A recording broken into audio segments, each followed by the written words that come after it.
당신은 스스로 신앙생활을 아주 잘하고 있다고 자부하시나요?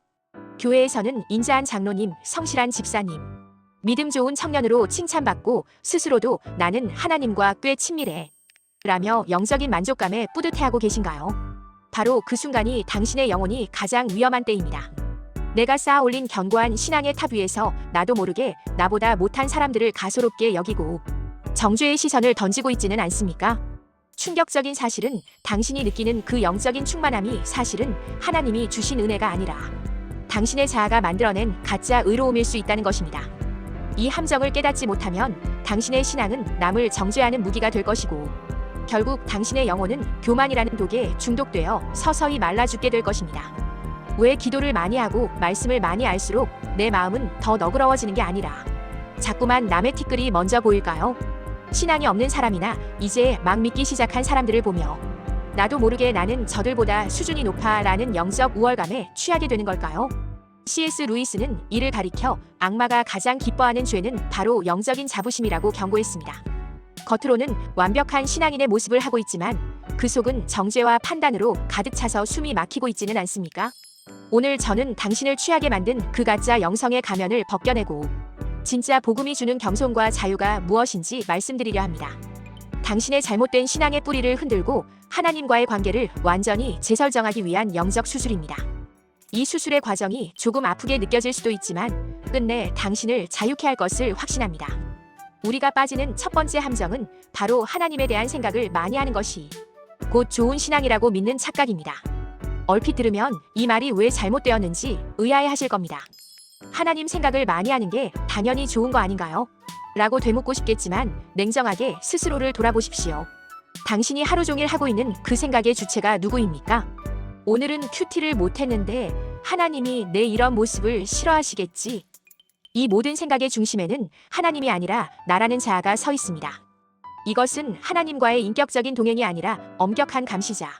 앞에 선 죄수가 형량을 줄여보려고 머리를 굴리는 행위와 다를 바 없습니다. 하나님을 분석하고 내 의지로 도덕적인 삶을 꾸려가려는 그 모든 노력은 사실 하나님과 분리된 채 나의 의를 쌓으려는 지독한 인본주의의 산물입니다. 착한 교인일수록 자신의 모든 일거수일투족에 하나님을 대입하려 했습니다. 하지만 그것은 하나님이 내 삶의 주인이 되시는 것이 아니라 내가 하나님이라는 개념을 도구 삼아 나 자신을 통제하려는 시도일 뿐입니다. C.S. 루이스는 이렇게 말했습니다. 하나님을 생각하는 것과 하나님을 만나는 것은 완전히 다른 문제다. 전자는 지도상의 바다를 연구하는 것이고 후자는 직접 바다에 몸을 던지는 것이다. 당신은 지금 지도만 보고 있지 않습니까?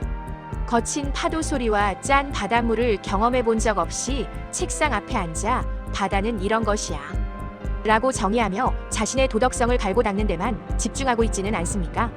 예수님은 우리에게 하나님에 대해 연구하라고 말씀하신 적이 없습니다. 그분은 내 안에 거하라고 말씀하셨습니다.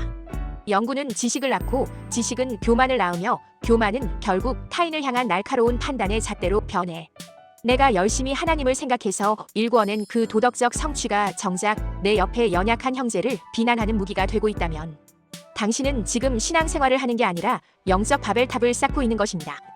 진정한 신앙은 하나님에 대한 생각을 멈추고 내 안의 거짓 자아가 죽는 지점에서 시작됩니다. 내가 내 삶을 올바르게 이끌어보겠다는 그 가상한 노력 자체가 하나님 앞에서는 교만입니다.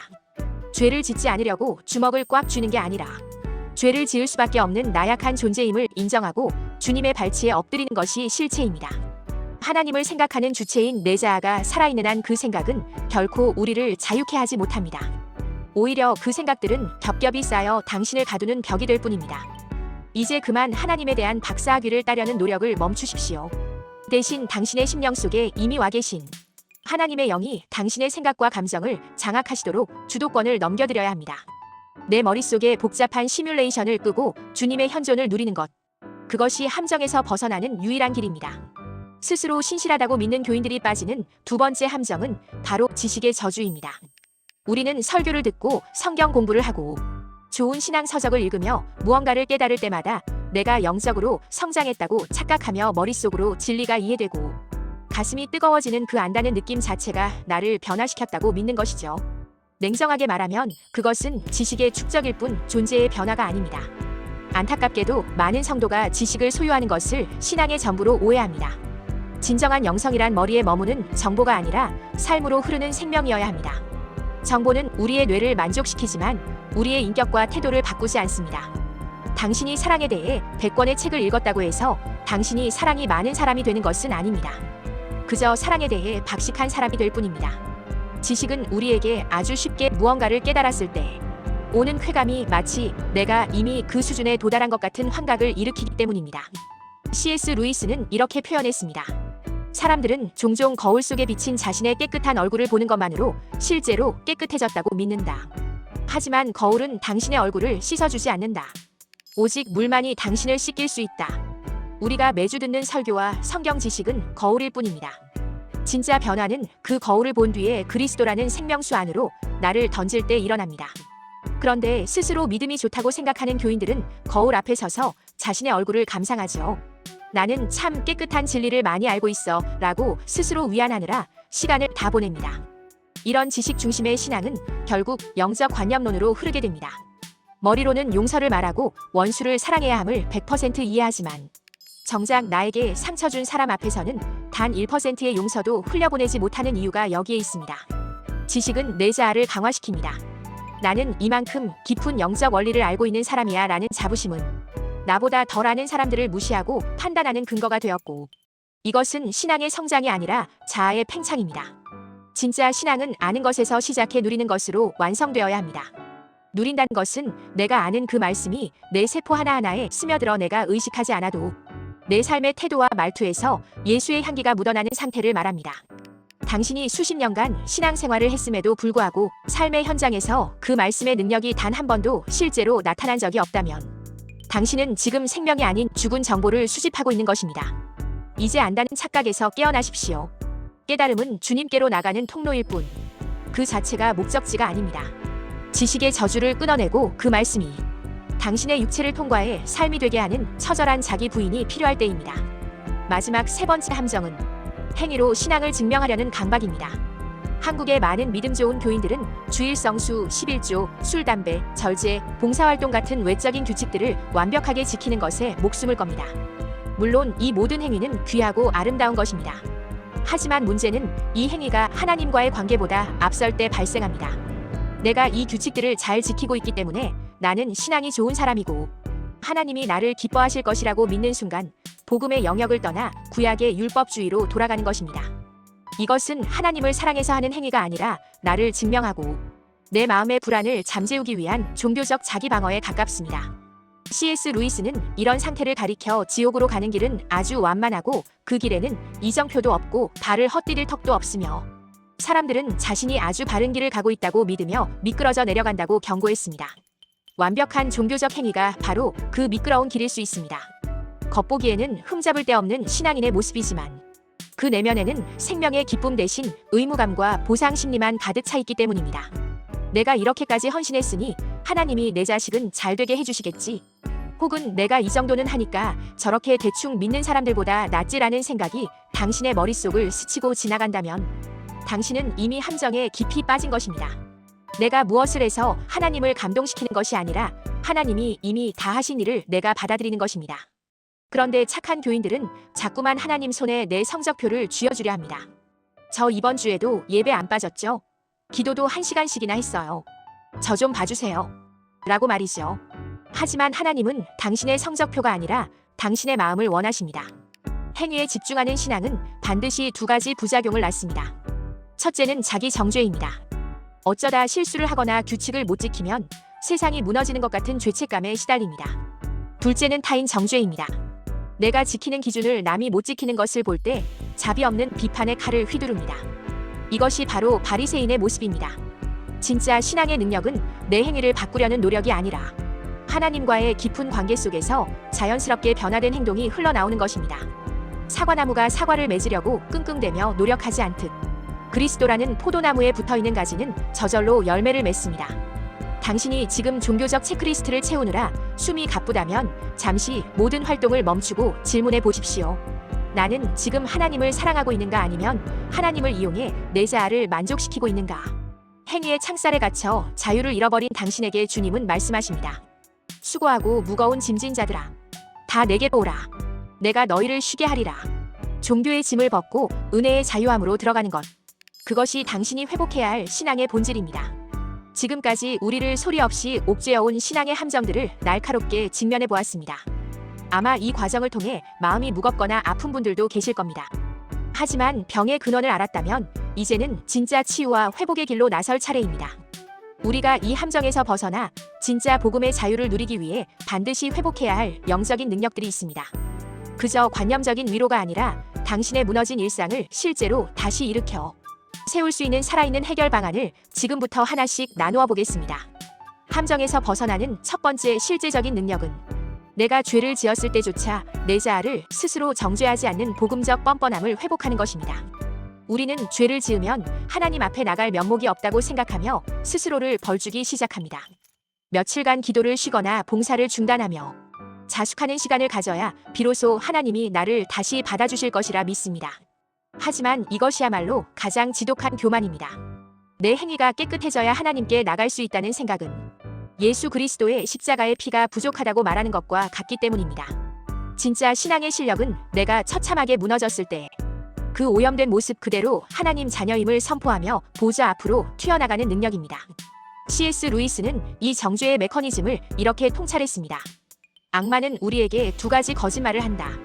죄를 짓기 전에는 이건 아무것도 아니야 라고 속이고, 죄를 지은 후에는 너 같은 인간을 하나님이 용서하시겠어 라고 참소한다. 착한 교인들은 후자의 참소에 너무나 쉽게 무너집니다. 스스로를 판단하고 정죄하는 거짓 자아가 죽지 않았기 때문입니다. 내가 나를 판단하는 주체가 될 때 우리는 하나님의 은혜보다 내 도덕적 성적표를 더 신뢰하게 됩니다. 하지만 성경은 단호하게 말합니다.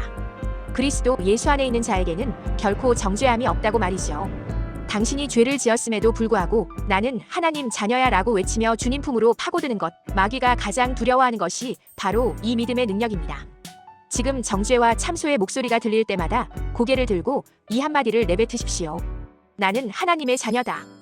이 선포는 단순한 말이 아니라 하늘의 권세입니다. 이 능력은 우리가 죄에 대해 무감각해지는 것을 의미하지 않습니다. 오히려 죄의 법보다 더 강력한 생명의 성령의 법이 내 안에 흐르고 있음을 신뢰하는 것입니다. 죄를 지을 수 있는 의인임을 기억하십시오. 우리가 의인이 된 것은 우리의 선한 행실 때문이 아니라 우리 안에 숨겨진 하나님의 생명 때문입니다. 부모가 자녀를 사랑하는 이유가 자녀의 완벽한 행동 때문입니까? 아닙니다. 내 핏줄이기 때문입니다. 자녀가 밖에서 사고를 치고 들어왔을 때 부모가 원하는 것은 자녀가 집 밖에서 자숙하는 것이 아니라 당장 집으로 들어와 부모의 도움을 받는 것입니다. 이제 당신의 행위를 판단하는 그 가혹한 재판관의 의자에서 내려오십시오. 당신이 스스로를 정죄하기를 멈출 때 비로소 당신 안에 계신 성령께서 당신의 상한 심령을 새롭게 하시고 죄를 이길 진짜 힘을 공급하기 시작하실 것입니다. 마지막 해결 방안은 눈앞의 현실이 아닌 보이지 않는 하나님의 약속을 실제로 붙드는 것입니다. 자칭 믿음 좋은 교인들의 신앙은 흔히 인과응보적 틀에 갇혀 있습니다. 내가 이렇게 잘 믿으면 사업도 잘 되고 자식도 잘 풀리겠지라는 확실한 보상을 기대합니다. 그래서 현실에 불확실한 고난이 닥치거나 기도가 응답되지 않는 것처럼 보일 때 신앙의 근간이 흔들립니다. 내가 뭘 잘못했지? 라며 다시 함정 속으로 기어들어갑니다. 진짜 은혜를 누리는 삶은 모든 상황이 불확실하고 사방이 막힌 것 같은 순간에도 말씀대로 이미 이루어진 하늘의 실상을 현재의 시간으로 끌어오는 것입니다. 이것이 세상을 이기는 믿음의 실체입니다. C.S. 루이스는 이 불확실성 속의 믿음을 이렇게 묘사했습니다. 믿음이란 당신의 감정이 변함에도 불구하고 당신이 한때 받아들였던 진리를 끝까지 붙드는 기술이다. 기분이 좋을 때, 일이 잘 풀릴 때 하나님을 찬양하는 것은 누구나 할 수 있습니다. 하지만 눈앞에는 여전히 거대한 산이 가로막고 있고 몸은 병들어 있으며 통장 잔고는 바닥인 불확실성 속에서도 주님이 이미 승리하셨다라고 선포하는 것이 바로 능력입니다. 땅의 관점에서 불확실성을 보지만 하늘의 관점에서는 이미 완료된 확실성을 봅니다. 믿음은 보이지 않는 것을 보는 것이 아니라 보이지 않는 것이 보이는 것보다 더 실제적임을 확신하는 것입니다. 히브리서 기자가 말한 것처럼 믿음은 바라는 것들의 실상입니다. 아직 눈앞에 나타나지 않았어도 내 심령 속에서는 이미 만져지는 실체가 되어야 합니다. 우리는 이 땅에서 내가 원하는 것을 하나님으로부터 얻어내는 존재가 아닙니다. 이미 하늘에서 이루어진 하나님의 뜻이 내 삶을 통해 이 땅에 나타나도록 통로가 되어주는 존재입니다. 그러기 위해서는 내 머릿속의 계산기를 버려야 합니다. 내 계획대로 되어야 안심하는 조절 본능을 십자가에 못 박아야 합니다. 불확실성이라는 광야 한복판에 서 있을 때 비로소 우리는 나를 의지하던 손을 놓고 하나님만 의지하는 법을 배웁니다. 눈에 보이는 증거가 없어도 말씀이 그러하다면 그러한 줄 믿고 한 걸음을 내디디십시오. 당신이 그 불확실성 속으로 믿음의 발을 내디딜 때 비로소 요단강이 갈라지는 기적을 경험하게 될 것입니다. 경건을 흉내내는 삶을 멈추고 보이지 않는 하나님 나라의 실상을 오늘 내 삶으로 증명해내는 능력 있는 성도로 거듭나시기를 바랍니다. 당신은 힘들게 노력해서 얻어낸 도덕적 안도감 속에 머물기 원합니까? 아무 공로 없지만 나를 품으시는 하나님의 압도적인 은혜의 품속에 침몰하기 원합니까?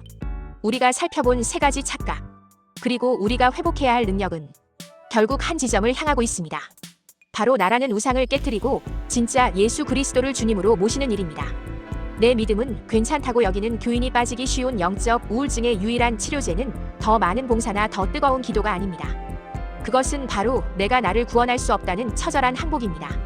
C.S. 루이스는 우리에게 마지막으로 이런 권면을 남겼습니다. 그리스도교가 당신에게 처음 주는 것은 위로가 아니라 고통이다.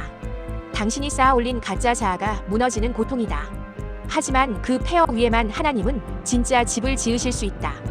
지금 당신의 마음이 무겁고 공허하다면 그것은 하나님이 당신의 가짜 집을 허물고 계신다는 축복의 신호입니다. 남들에게 보이기 위한 거룩한 연출을 멈추십시오. 하나님 앞에서조차 착한 척하려 애쓰지 마십시오. 하나님이 원하시는 제사는 상한 심령입니다. 저는 제 힘으로 단 한순간도 선할 수 없는 존재입니다. 저를 긍휼히 여겨주옵소서. 이 한마디의 진실한 고백이 당신을 올가매고 있던 종교적 감옥의 문을 여는 열쇠가 될 것입니다. 당신은 더 이상 하나님께 잘 보여야 하는 고용인이 아닙니다. 당신은 이미 모든 것을 상속받은 자녀입니다. 자녀는 아버지의 기분을 살피며 내 몫을 챙기는 존재가 아니라 아버지의 사랑을 누리며 그분의 성품을 닮아가는 존재입니다. 이제 정죄의 사슬을 끊어내고 지식의 저주에서 벗어나 불확실한 세상 속에서도 이미 승리하신 주님과 함께 당당히 걸어가십시오. 당신의 착함이 아니라 당신 안에 그리스도가 당신을 증명하게 하십시오. 그때 비로소 당신은 평생 꿈꿔왔던 진짜 자유와 평강을 누리게 될 것입니다.